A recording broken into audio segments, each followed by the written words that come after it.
여러분과 나누었던 베드로에 대한 말씀을 연이어 나누도록 하겠습니다. 우리가 지난번 설교 때는 우리가 베드로가 주는 그리스도시요 살아계신 하나님의 아들입니다 라고 고백하는 베드로의 신앙 고백 사건까지 우리가 나누었는데, 오늘은 이제 베드로의 후반부가 되겠습니다. 베드로의 부인 사건, 예수님을 부인했던 부인 사건을 시작으로 베드로의 마지막까지 좀 오늘 나누고 싶은데요. 베드로에게는 가장 그의 인생에서 지우고 싶은 치욕적인 사건이 바로 오늘의 사건이죠. 우리는 먼저 그가 왜 예수님을 부인하게 되었는지, 왜 그런 지경에 이르게 되었는지를 좀 먼저 살펴보려고 하는데, 무엇보다도 이 베드로가 이렇게 예수님을 부인하게 된 데에는 그가 지나친 자신감을 가지고 있었습니다. 베드로는 자신이 굉장히 강한 사람이라고 착각을 했습니다. 물론 그의 복음서에서 보여지는 성정을 봤을 때 그는 욱하는 성격이 있었고 그런 것에 비해서 상당히 강한 사람이죠. 근데 여러분, 그리스도인이 가장 강할 수 있을 때가 언제인지 여러분 아십니까? 복을 받아 돈이 많아지고 세상에 막강한 권력을 쥐었을 때 그리스도인이 강해집니까? 아니죠. 자신의 연약함을 알아 주님을 찾고 부르고 하나님을 간절히 의지할 때 강해지죠. 그 사실을 사도 바울도 알았습니다. 그래서 자신을 그동안 자신의 평생을 강하게 지탱해 왔던 삶의 여러 가지 사도 바울에게 있었던 스펙이나 그 조건들을 무엇으로 여겼다고 고백하죠? 주님 만나고 나서 배설물로 여기고 이런 고백을 했던 것이잖아요. 우리 고린도후서 12장 10절의 말씀 우리 같이 한번 좀 읽어봅니다. 화면 보고 읽겠습니다. 시작. 그러므로 내가 그리스도를 위하여 약한 것들과 능욕과 궁핍과 박해와 곤고를 기뻐하노니 이는 내가 약한 그때의 강함이라. 아멘. 사도 바울은 알았던 거죠. 내가 약한 그때에 주님을 붙잡는 그 순간이 내가 가장 강할 때라는 것을 알았어요. 그래서 그의 인생에 약한 것들, 능욕받고 궁핍 가운데 놓이고 박해와 곤고, 이건 기쁨의 이유가 아니잖아요. 사도 바울은 주를 위해 받는 그것을 어떻게 했다? 기뻐했다. 주님이 내 안에 거하시고 주님으로 말미암아 사는 인생이 되니까 기쁨의 이유와 조건도 달라진 거죠. 그리고 내가 강함의 이유도 달라지는 거죠. 세상은 분명히 내가 돈이 있어야, 권력을 쥐어야 강하다고 얘기합니다. 근데 그런 논리가 아니죠. 내가 약한 그때에 주님 붙잡을 수밖에 없을 그때가 내가 곧 강함이다라고 사도 바울은 고백한 거죠. 반대로 여러분, 그리스도인이 가장 약해지는 순간 언제일까요? 돈 없을 때일까요? 돈 없어서 내가 주일을 하고 싶은데 못할 때인가요? 아니면 고난과 역경을, 예상치 못한 고난의 풍파를 만날 때인가요? 아닙니다. 여러분, 자신이 강하다고, 주님의 도움 없이도 살 수 있다고 착각하는 그 순간, 그때가 가장 어려운 연약한 때입니다. 이걸 역설이라고 하죠. 베드로가 여러분 시험에 빠지는 장면을 한번 보십시오. 베드로가요, 마가복음 14장 27절에 보면 예수님께서 제자들이 이렇게 말씀하세요. 너희가 다 나를 버릴 거야. 이는 기록된 바 내가 목자를 치리니 양들이 흩어지리라 하였습니다. 구약에 예언된 대로 그 일이 벌어질 거다 예수님께서 제자들에게 이야기합니다. 그러니까 베드로가 어떤 반응을 보이죠? 29절에 내가 다, 제자들은 다 버릴지라도 나는 그리하지 않을 겁니다. 다른 제자들 다 버려도 자신은 절대로 버리지 않을 거라고 큰 소리 쳤습니다. 그래서 예수님 말씀하시죠. 이 30절은 같이 읽을게요. 우리가 우리의 마음에 새겨야 되는 말씀입니다. 같이 읽을게요. 시작. 예수께서 이르시되 내가 진실로 내게 이르노니 오늘 이 밤 닭이 2번 울기 전에 내가 3번 나를 부인하리라. 아멘. 여러분, 이런 분명한 경고를 받고 베드로가 보인 반응을 보십시오. 31절에 베드로가 힘있게 말하되 내가 주와 함께 죽을지언정 내가 주를 부인하지 않겠나이다. 아주 자신 있게 이야기합니다. 너무나도 강력하게 이야기하니까 더 안 믿어져요. 그죠? 어떤 목사님이 그런 성도들에게 농담 삼아 하시던 말이 있었다고 합니다. 신앙생활은 자신만만하면 안 되고 주신만만해야 된다는 말을 하셨대요. 주신만만이 뭔 것 같으세요? 주님만을 신뢰해야 신앙생활 한다는 거예요. 신앙생활은 내가 자신만만하면 안 된대요. 내가 할 수 있어. 내가 할 수 있어 하면 신앙생활이 잘 될 것 같지만 여러분 스스로를 믿으세요? 여러분 스스로를 믿으십니까? 하루에도 감정이 수없이 널뛰는 여러분을 믿으세요? 저는 저 안 믿습니다. 예, 주님 앞에서 내가 얼마나 연약한 존재인지 알기 때문에 저는 저를 믿지 않습니다. 제 안에서 일하시는 주님을 믿습니다. 여러분, 우리가 스스로를 믿을 수 없기 때문에 주님 붙잡는 거잖아요. 그렇지 않습니까? 우리가 자신만만하면 예수님이 왜 필요하겠어요? 내가 다 할 수 있는데. 그렇지 않습니까? 우리는 우리 자신의 연약함과 한계를 잘 아셔야 돼요. 예, 내가 내 인생 책임질 수 없는 존재다. 내가 요즘 제 주변에 가끔 그런 분들 계세요. 목사님, 오늘도 이제 제 모교회 후배랑 잠깐 통화를 했는데, 이 친구가 꿈에 모르겠어요. 저는 문어랑 오징어가 보였대요. 그래서 근데 그거를 이렇게 찾아봤더니 그게 재물운이었대요. 그래서 제가 복권을 샀대요. 형님 안 됐어요. 내가 근데 요즘 그 친구가 이제 신앙생활 잘 안 하다가 열심히 잘 하고 있거든요. 담배도 끊고 술도 끊고요. 그래서 내가 좋은데 너 지금 그렇게 신앙생활 잘 돌아가고 있으면서 너 지금 뭐 하는 거야? 또 들은 풍어른 있잖아요. 주일학교 때부터 저랑 같이 신앙생활을 해서 구약에 보면 선지자들도 막 꿈을 꿔서 내가 몰라야 내가 너를 구박을 하는지 들은 풍어른 있어가지고 또 막 떠드는 거죠. 그래서 내가 그런 거 주님이 주시는 꿈이어야지. 주님이 그렇게도 하실 수 있는 거 아닙니까? 그래서 복권을 샀다는 거예요. 또 그 다음에 그 다음 며칠 있다간 또 젓가락 꿈이요. 젓가락 꿈도 또 재물 또 샀대요. 복권을 또 안 됐대요. 형 또 안 됐어요. 주님이 안 주신 거야 임마. 주님이 주신 거면 그렇게 하겠어? 라고 얘기를 하면서 그죠? 예, 여러분 그렇게 그런 것들을 하면 우리가 주님이 필요하지 않게 되는 거예요. 우리가 그렇게 돈이 생기면 내가 하나님 더 잘 섬길 것 같은데 제가 늘 말씀드리잖아요. 그러지 않아요. 주님보다 내가 의지할 게 더 생기면 우리의 신앙은 그 자리에서 멈추든지 퇴보합니다. 참 교묘하죠. 내가 하나님보다 더 의지할 게 딱 생기면 마음이 느슨해지는 게 느껴집니다. 사람이 딱 안락함을 느끼고 비빌 언덕이 생기면 하나님 앞에 무릎 꿇지 않잖아요. 왜?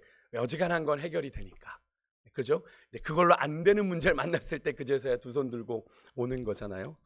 여러분 자신의 약점을 알고 주님께 도와달라고 말할 때가 내가 늘 영적으로 깨어 있어서 살아계신 주님 앞에 매일같이 찾아오는 그 삶의 문제를 아뢰고 그분을 붙들 수 있을 때가 여러분 사실은 우리가 영적으로 가장 강한 때예요. 왜요? 주님을 놓지 않고 있으니까. 여러분 오히려 신앙생활 하면서 예수님이 도와주지 않아도 잘 살아갈 수 있을 것처럼 얼마든지 인생을 잘 꾸려나갈 수 있는 것처럼 내가 자신만만한 때가 가장 여러분 신앙생활에는 적신호, 가장 위험한 때예요.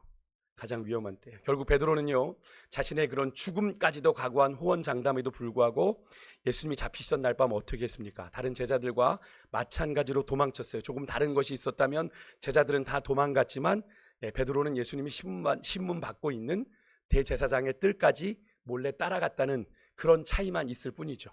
하지만 그런 베드로의 마지막 몸부림이 오히려 베드로에게 씻을 수 없는 치욕을 남기게 되죠. 무엇입니까? 베드로의 정체가 거기서 발각이 되고, 그죠? 베드로가 예수님을 부인하다 못해 살기 위해서 뭘 하게 됩니까? 예수님을 맹세하고 저주하게 됩니다. 여러분 질문 좀 드릴게요. 예수님을 판 가룟 유다, 은 30에 예수님을 판 가룟 유다와 예수님을 부인하고 저주한 베드로, 이 두 사람의 죄질을 비교하면 누구의 죄가 더 무거울까요? 베드로의 죄가 더 무겁지 않을까요? 유다는 예수님을 팔았지만 베드로는 예수님을 어떻게 했어요? 저주했잖아요. 저주. 판 건 그래도 순간 그럴 수 3번 부인한 것뿐만이 아니라 저주까지 하며 맹세를 했다라고 마태복음, 마가복음은 기록하고 있거든요. 여러분 그 둘의 차이가 뭡니까? 근데 오히려 베드로가 더 큰 죄를 졌는데 둘의 차이는 뭐예요? 유다는 회개하지 않은 반면에 베드로는 회개했어요. 여러분 근데 유다가 아무런 그런 마음에 그런 거리낌 없고 막 후회도 없었나요? 아닙니다. 유다는 후회했어요. 뉘우치기도 했습니다. 그래서 마태복음 27장 3절에 보면 유다가 예수님이 그렇게 신문 받는 걸 보고 듣고 후회를 해요. 그리고 자신이 받은 은 30 그것을 가지고 대제사장에게 가서 도로 가져다 주는 장면이 나와요. 뉘우친 거예요. 뉘우친 겁니다. 뉘우치는 마음으로. 근데 거기까지였어요. 유다는 주님 앞으로 돌아오지 않았습니다. 참된 회개는 뉘우치는 데서 끝나는 게 아니라 자주 말씀드리지만 가던 방향을, 죄의 방향을 돌이켜야 되거든요. 돌이켜야 돼요. 주님께로 돌아와 주님과의 관계가 회복돼야 진정한 회개인데, 유다에게는 뭐만 있었어요? 가룟 유다에게는 뉘우침만 있었어요. 그럼 깨달음만 있었어요. 여러분, 회개는 없었던 거예요. 진정한 회개가 없었던 거예요. 우리가 말씀을 듣고도 마음에 거리낌이 있고 뉘우침이 있고 깨달아지는 걸로 끝나면 안 돼요. 내가 오늘 주신 말씀 가지고 내가 돌이켜야 할 것이 있다면 돌이켜야 되는 거고요. 잘라내야 할 것이 있다면 잘라내야 되는 것이고요. 끊어내야 할 것이 있다면 끊어내야 되는 거예요. 반면에 베드로는 그렇게 예수님을 저주했지만 주님 앞으로 다시 돌아오죠. 복음서들을 보시면 베드로가 예수님을 저주하고 맹세한 순간 두 번째 닭이 울자 그가 밖으로 뛰쳐나가 통곡하기 시작합니다. 그리고 베드로는 아마 기도했을 겁니다. 주님, 제가 실패했습니다. 나는 이런 사람입니다. 아마 통곡했다라는 표현들이 복음서에 나오는데, 특히나 누가복음은 잘 보시면 같은 사건을 기록할 때 유일하게 한 장면을 추가하고 있거든요. 뭐죠? 베드로가 예수님을 저주하는 그 순간에, 부인하는 그 순간에 예수님께서 고개를 돌려 베드로를 보십니다. 저는 그 순간을 묵상할 때마다 베드로의 마음이 어땠을까? 근데 그 순간 여러분, 예수님이 베드로의 그 부인하는 소리를 계속 듣고 있었다라는 걸 여러분 아십니까? 그래서 베드로를 향해 돌리신 거예요. 이거 베드로의 음성인데 하고 베드로의 음성을 알아듣고 예수님이 그쪽을 향해 고개를 돌리셨다는 거거든요. 여러분, 얼마나 베드로가 그 예수님의 얼굴을, 그 조롱받고 침받음을 당하는 그 조롱받는 그 예수님의 얼굴을 마주하고 얼마나 가슴이 무너졌을까요? 나는 분명히 죽을지언정 다 버릴지라도 내가 예수님 또 버리지 않을 겁니다라고 장담했는데, 베드로는 아마 그 순간 아마 그의 정말 자아가 전체가 흔들려 버리는, 그의 존재 자체가 흔들리는 그런 경험을 했을 겁니다. 아마 그 순간 깨지는, 부서진 진흙덩이 같이 됐지만 그렇게 깨지는 순간 주님이 그를 붙드셔서 반석 같은 인생으로 다시 빚어가기 시작하는 것을 우리가 볼 수 있는데요. 그렇게 예수님을 향한 헌신에 충성에 실패한 듯 보이는 이 베드로, 하지만 부활하신 주님이 새벽에 디베라 바다로, 갈릴리 바다죠, 다시 베드로를 찾아오시지 않습니다.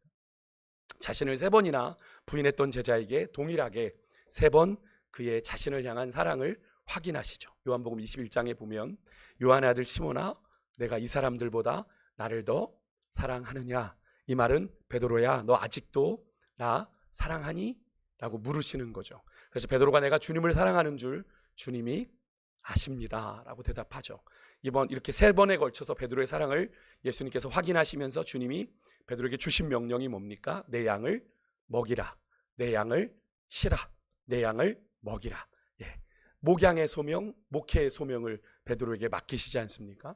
이 말씀은 네가 나를 정말 진정으로 나를 사랑한다면 추상적으로 사랑합니다 주님 말하지 말고 어떻게 해요? 내가 사랑하는 그 영혼들을 네가 좀 목양하고 돌봐주고 챙겨줘라 라는 부탁을 하신 거죠. 이런 마찬가지입니다.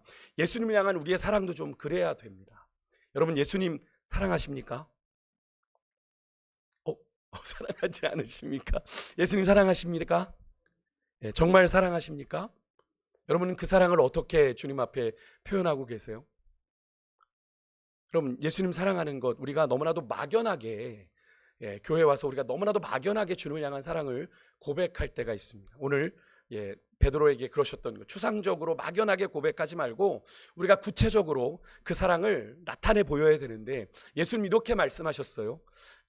그 시작은 보이지 않는 하나님을 향한 사랑은 뭐에서 시작되냐면 보이는 바 형제를 사랑하는 데서 시작된다고 성경은 우리에게 말합니다. 요한일서 4장 20절 말씀 우리 같이 한번 읽겠습니다. 시작. 누구든지 하나님을 사랑하노라 하고 그 형제를 미워하면 이는 거짓말하는 자니 보는 바 그 형제를 사랑하지 아니하는 자는 보지 못하는 바 하나님을 사랑할 수 없느니라. 여러분, 이때부터 베드로는 달라져요. 진심으로 변화되기 시작을 합니다.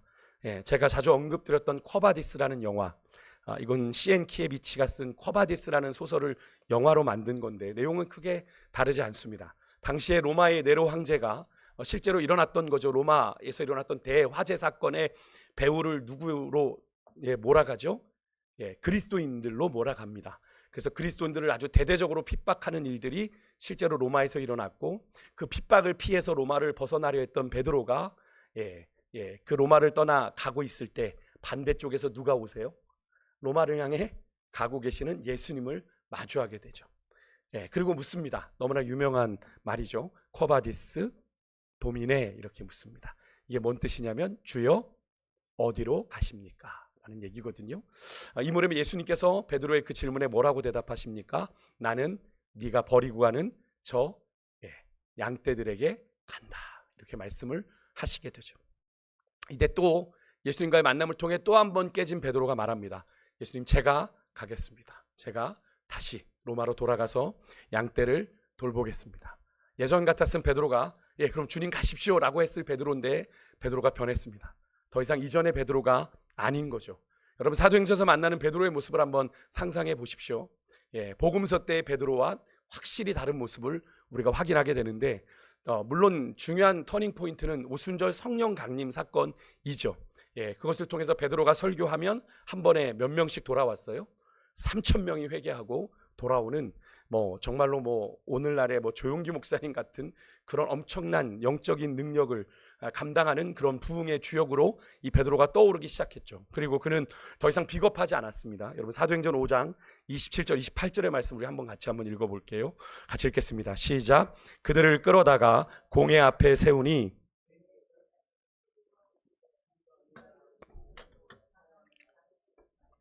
엄금하였으되 너희 가르침을 예루살렘에 가득하게 하니 이 사람의 피를 우리에게로 돌리고자 함이로다. 아멘. 사도행전 5장은 아나니와 삽비라 사건으로 시작이 됩니다. 하나님께 땅을 다 드리겠다고 했다가 본전 생각나서 속였다가 어떻게 해요? 성령을 속인 죄로 두 사람 다 죽임을 당하게 됐던, 그 정도로 사도들의 성령의 그런 임재를 체험한 사도들의 영적인 권세가 강력하게 나타났던 장면을 우리가 볼 수 있는데요. 사도들을 통해 그것만이 아니라 아나니아와 삽비라가 그렇게 죽어나간 사건만이 아니라 정말 표적과 기사가 많이 일어났다고 사도행전을 기록합니다. 그로 인해서 믿고 주께로 나오는 자들의 수가 많아졌어요. 그러니까 어떤 일이 벌어지기 시작했냐면 유대 땅에서 대제사장들과 사두개파, 그 당시에 부활이 없다라고 외쳤던 사두개파 사람들의 마음이 시기가 가득해집니다. 왜요? 자기들이 가지고 있던 종교적 기득권이 누구에게로 막 넘어가요? 사도들에게. 막 표적과 기사를 행하는 사도들에게로 넘어가니까 이 사도들을 잡아 가뒀어요. 옥에 가두었는데 주의 사자가 그들을 옥에서 끌어냅니다. 그리고 다시 성전에 가서 생명의 말씀을 전하게 해요. 그런 사도들을 다시 공회에서 잡아와 신문하면서 대제사장이 했던 말이 우리가 조금 전에 읽었던 그 말입니다. 뭐라고 얘기해요? 대제사장이 물어 이르되 우리가 이 이름으로, 이 이름이 누구의 이름입니까? 예수의 이름으로 사람들을 가르치지 말라고 너희들 분명히 언금하지 않았냐? 엄격히 금하지 않았냐? 근데 너희가 너희 그 가르침을 예루살렘에 가득하게 하니 내가 분명히 경고했는데도 이 사람의 피를, 예수의 피를, 그 책임을 우리에게로 돌리려 합니다 라고 지금 대제사장들이 얘기하니까 베드로와 사도들이 이렇게 대답합니다. 29절, 사람보다 하나님께 순종하는 것이 마땅하니라. 29절에 이야기합니다. 우리가 너희들이 엄금했지만 우리가 우리의 목숨을 지키기 위해서 사람에게 순종하는 것보다 하나님께 순종하는 게 마땅하다라고 베드로가 앞장서 사도들과 대답하는 걸 볼 수 있습니다. 여러분, 예수님을 십자가에 죽게 했던 대제사장들과 공회의 협박이었기 때문에 충분히 사도들 입장에서는 생명을 부지하려면 움츠려들 만한 그런 핍박이잖아요. 근데 그런 박해에 맞서서 포기할 수 없는 복음 전도의 소명을 당당히 선언하고 있는 이 베드로의 모습을 보십시오. 그는 분명 달라졌습니다. 예전처럼 그렇게 자기의 생명에 연연하는 자가 아니에요. 그래서 이 베드로를 통해서 베드로가 사도행전 10장까지만 등장하고 그 이후로는 사도 바울의 일정들이 기록되어지는데, 이 사도행전 10장까지 베드로가 이 초대교회가 세워져 가는 일에 헌신하고 정말 예수님 말씀대로 초대교회가 세워지는 기반을 세웠던 사람이 베드로였던 걸 우리가 알 수 있죠. 그래서 가톨릭에서는 초대교황을 누구라고 합니까? 베드로라고 이야기합니다. 초대교황을 베드로라고 이야기를 해요. 그만큼 베드로가 교회가 처음, 초대교회라는 이름이 있는 게 아니라 초기 교회를 말하는 거거든요. First Church. 그래서 첫 번째 교회가 처음 세워진 그 교회가 그 중요한 역할을 했던 사람이 베드로였기 때문에 지금도 가톨릭에서는 베드로가 초대 교황이다라고 얘기를 하고 있는 건데요.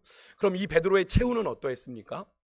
여러분 아마 그래도 제자들 중에 아마 가장 베드로의 최후를 잘 알고 계실 거라 생각이 되는데 성경에는 이 베드로의 마지막을 이렇게 암시하고 있죠. 오늘 우리가 읽었던 말씀이기도 한데 부활하신 주님께서 베드로의 사랑을 점검하고 나서 그에게 목양의 사명을 주신 뒤에 이런 말씀을 주시는 거죠. 오늘 본문 읽었지만 함께 다시 한 번 더 읽을게요. 같이 읽습니다. 시작. 내가 진실로 진실로 내게 이르노니 내가 젊어서는 스스로 띠띠고 원하는 곳으로 다녔거니와 늙어서는 내 팔을 벌리리니 남이 내게 띠띠우고 원하지 아니하는 곳으로 데려가리라. 이 말씀을 하심은 베드로가 어떠한 죽음으로 하나님께 영광을 돌릴 것을 가르치심이러라. 이 말씀을 하시고 베드로에게 이르시되 나를 따르라 하시니, 이 말씀은 이런 뜻이죠. 내가 젊어서는 네 마음대로 살았다. 내 기질대로, 내 성격대로. 그래서 실수도 하고 넘어지기도 했으며 나를 부인하고 나를 저주하기도 했다. 그러나 늙어서는 그렇게 실수하고 살아서는 안 되겠기에 내가 너를 붙잡아 이끌 거야. 나를 따르라. 그러면서 죽음에 대한 암시가 등장하죠. 이는 베드로가 어떤 죽음으로 하나님께 영광을 돌릴지를 말씀하심이로라. 여기서 우리가 분명히 확인하게 되는 건 베드로의 마지막이 부끄러운 죽음이 아니라 어떤 죽음이에요? 하나님께 영광을 돌리는 영광스러운 죽음이 될 거다라는 걸 예수님이 말씀해 주시죠. 그가 영광스럽게 순교의 죽음을 죽게 될 거라는 걸 말해 주시는 건데요. 여러분 역사가 요세비우스 가 이제 당시 교부였던 클레멘트의 말을 인용해서 이렇게 말을 합니다. 이 베드로가 기혼자잖아요. 베드로에겐 장모가 있지 않았습니까? 복음서를 보면 장모가 열병에 걸렸던 걸 우리가 기억하는데 이 베드로가 로마에서 아내와 함께 체포를 당했다고 합니다. 그래서 죽어가는 아내와 함께 이제 처형당할 위기 속에 아마 부인을 먼저 죽였던 것 같습니다. 아마 베드로를 회유하기 위한 거였겠죠.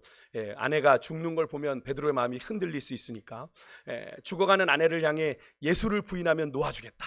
회유하는 말을 베드로가 듣게 됩니다. 베드로가 아내에게 이렇게 얘기했다고 해요. 사랑하는 아내요, 주님을 기억하십시오. 그러면서 아내의 그 순교의 죽음을 오히려 격려했다고 합니다.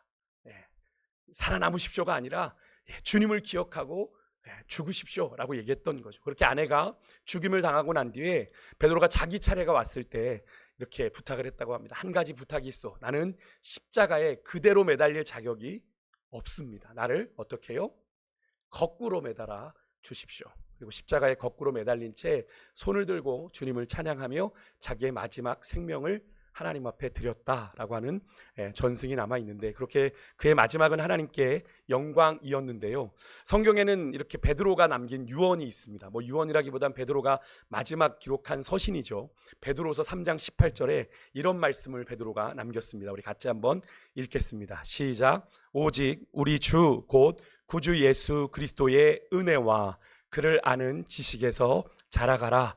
영광이 이제와 영원한 날까지 그에게 있을지어다. 아멘. 베드로는 정말 굴곡진 인생을 살았던 사람입니다. 그죠? 복음서에서 정말 기복이 있고 굴곡진 신앙생활을 했던 사람. 그런데 그런 그가 다시 이렇게 순교의 사람으로 일어설 수 있었던 것은 넘어질 때마다 그를 붙들고 주시는 하나님의 은혜를 이 베드로는 체험했기 때문이죠. 그의 생애 가운데 주님의 은혜처럼 중요한 것은 없었습니다. 무모했던 만큼, 급했던 만큼 하나님의 은혜가 참 강력하게 임했던 사람이 베드로였던 것 같습니다. 또 하나, 그는 자신의 생애를 통해서 주님을 깊이 알면 알수록 그분이 얼마나 존귀한 분인지를 체험해 가기 시작했죠. 자신의 시련과 넘어졌던 경험을 통해 베드로가 이 유언처럼 남기는 이 마지막 메시지에서 신앙생활에서 가장 중요한 게 뭔지를 이야기합니다. 그게 뭐예요? 그리스도를 아는 지식에서 조금씩 계속 성장해 가고 성숙해 가는 것이 정말 중요하다라는 걸 말하고 있는 거거든요. 그래서 베드로는요, 오직 우리 주 곧 구주 예수 그리스도의 은혜와 그를 아는 지식에서 자라가라 라는 말을 마지막으로 남기고 그가 죽음을 당한 겁니다. 여러분, 그렇습니다. 베드로는 넘어질 때마다 하나님의 은혜를 붙들고 다시 일어섰고 그 주님을 체험해 가면서 그 좋으신 주님을 의뢰하면서 마침내 주님께 붙들림 받아 결국에는 포기하지 않고 영광스러운 최후를 마칠 수 있었던 건데요. 여러분, 신앙생활이 깊어지면 깊어질수록 여러분, 우리는 그런 착각에 빠집니다. 내 힘으로도 뭔가 할 수 있겠네. 내가 아는 경험이라면, 내가 신앙생활 해온 습관이라면 얼마든지 내가 신앙생활 잘할 수 있겠지 라고 생각하시는 그런 생각이 들 수 있습니다. 인간인지라. 그런데 여러분, 그런 생각이 가장 위험한 때입니다. 그래서 오늘 제가 새벽에도 그런 말씀을 나누었는데, 우리의 신앙은 늘 오늘이 중요한 겁니다. 지금이 중요합니다. 오늘 아침에 여러분 백부장에 대한 누가복음 이야기를 혹시 묵상하셨습니까? 7장에 나오는 백부장의 믿음을, 고넬료가 아닙니다. 백부장인데, 예수님께서 내가 이스라엘에서 이만한 믿음을 보지 못했다 라고 얘기했던 이 백부장인데요, 저는 그 말씀을 묵상하면서 다시 한번 믿음은 오늘이구나, 믿음은 지금이구나, 현재구나 라는 생각을 했는데요, 여러분, 그 이야기를 들었던 주변에 있는 이스라엘 백성들을 향해 예수님이 돌아서셔서 말씀하셨어요. 내가 이스라엘 너희 가운데서 이만한 믿음을 본 적이 없어. 근데 여러분, 이스라엘은 과거 구약부터 정말 신앙의 전통을 그죠? 세워왔던 사람들입니다. 그런데 그들 가운데 이 고넬료는, 이 백부장은 로마 사람 이방인이거든요. 근데 이방인 이 사람의 믿음만큼 믿음을 보인 사람이 없었다라는 거예요. 누구보다 신앙의 내력이 있고 신앙의 역사가 있고 전통이 있는데, 그것으로 이스라엘은 그냥 그렇게 살아왔던 거예요. 메시아를 눈앞에 보고도 온전히 신뢰하지 못했는데, 로마 사람인 이방인인 백부장은 자기의 종을 돌아보면서 자기 종이 병들어 간다고 예수님의 소문을 듣고 예수님을 자기에게 고쳐달라고 찾아온 거예요. 예수님이 그의 집을 향해 가니까 내 집으로 오심을 감당치 못하겠습니다 고백하면서 예수님을 향해 주라고 고백합니다. 여러분, 예수님의 말씀을 듣는 것, 예수님의 소문을 들었다는 건 뭘 의미하는 겁니까? 말씀을 들었다는 겁니다. 여러분, 말씀을 들으면 다 반응하십니까? 아니잖아요. 근데 이 백부장은 예수님의 소문을 들었습니다. 누구나 듣는 소문을 들은 건데요, 그 사람은 믿음으로 반응을 했어요. 예수님이 그 믿음을 보시고 내가 이스라엘 중에서 이만한 믿음을 본 적이 없다. 여러분, 우리가 신앙은 늘 오늘이어야 됩니다. 내가 수십 년 신앙생활 해왔어요. 근데 그게 오늘의 나를 있게 했지만 지금의 내 수준을 대변하는 것은 절대로 아닙니다. 우리의 믿음은 늘 오늘 지금 이 순간 내가 어떤 모습으로 나아가고 있느냐가 중요하거든요. 베드로는 그랬습니다. 그래서 늘 깨어진 그 현장에서 다시 주님 앞에로 매일같이 나아갔고, 그러니까 이렇게 말하는 거죠. 그를 아는 지식에서 너희가 자라가라. 날마다 조금씩, 더딜지라도 조금씩 주님께로 한 걸음씩 더 나아가는 믿음의 진보가 있어질 때 우리는 그리스도를 아는 지식의 머리까지 자라가는 그런 성장을 경험하게 되는 거죠. 그러니까 우리의 신앙은 주님 앞에 서는 그날까지 중단이 없어야 돼요. 이만하면 됐다라고 생각하는 그 순간이 가장 위험한 때입니다. 신앙이 이만하면 됐지, 내가 얼마나 더 하겠어, 나 하나님 앞에 충분히 봉사하고 충분히 헌신한 것 같은데, 아니에요. 그것은 우리가 판단하는 게 아니고 누가 판단하시는 거예요? 주님이 판단하시는 거예요. 주인 되신 주님이, 종된 우리들은 주님이 됐다 하시는 그 순간까지, 최후의 1분까지도 우리는 주님 앞에 나아가야 되는 존재들인 거죠. 그래서 베드로는 그 사실을 알았습니다. 워낙 굴곡진, 그죠? 오르락 내리락 하는 인생을 베드로는 살았었기 때문에 나 같은 그런 신앙생활 하지 말고 너희는 그리스도를 아는 지식에서 차근차근 잘 자라가라, 이런 당부를 마지막 했던 건데요, 여러분, 그렇게 우리가 연약하지만 마침내 강하게 된 제자가 베드로이지 않습니까?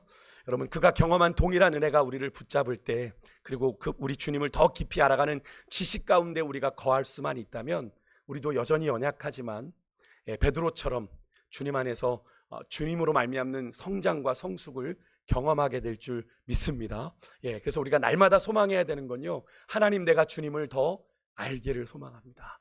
내가 주님을 더 알게 해주십시오. 주님을 더 많이 사랑하게 해주십시오. 그렇게 고백하는 그런 고백이 있길 소망하고요, 우리가 숨질 때 하는 말 이것일세, 주를 더욱 사랑하는 그 고백 가지고 함께 나아가는 여러분과 제가 될 수 있기를 주의 이름으로 축복합니다. 우리 찬